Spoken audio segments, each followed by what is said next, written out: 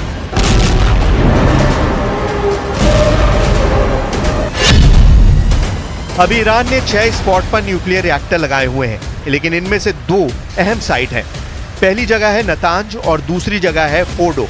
यहाँ है underground nuclear site, जहाँ ईरान सबसे ज्यादा गुणवत्ता के यूरेनियम संवर्धन करता है। इजराइल चाहेगा कि वो पहली फुर्सत में ईरान के इन परमाणु अड्डों को पहली ही स्ट्राइक में तबाह कर दे। ये वो जगह है जहां बेहतर क्वालिटी यानी बम बनाने के लिए बेहतर यूरेनियम तैयार किया जाता है। ये नतांज न्यूक्लियर साइट की 2002 की तस्वीर है। 2002 से 2020 तक इस साइट का ईरान ने बहुत विस्तार किया है। वहीं फोर्डो वाले न्यूक्लियर साइट की पहली सैटेलाइट तस्वीर 2009 में सामने आई थी। यहाँ भी 2002 से 2020 तक ईरान ने काफी काम आगे बढ़ाया है। दावा किया जाता है कि ईरान सबसे अधिक यही यूरेनियम संवर्धित कर रहा है। अब तक ईरान की नीति साफ है कि वो परमाणु बम नहीं बनाएगा। सुप्रीम लीडर अली खामनेई भी इसे बार बार दोहरा चुके हैं, लेकिन अब हालात अलग है। अब दुश्मन सामने है और खतरा ईरान के परमाणु अड्डों को भी है। सवाल है कि क्या खामनेई अपनी नीति बदलने पर मजबूर हो जाएंगे, क्योंकि खामनेई के सलाहकार ने ऐसा इशारा किया है कि अगर ईरान के अस्तित्व पर खतरा पैदा हुआ तो वो अपनी परमाणु नीति बदल सकते हैं। ईरान के पास अभी एटम बम है या नहीं, ये बात पुख्ता तौर पर अमेरिका भी नहीं जानता, लेकिन इजराइल के पास एटम बम है, इससे कोई इनकार नहीं करता।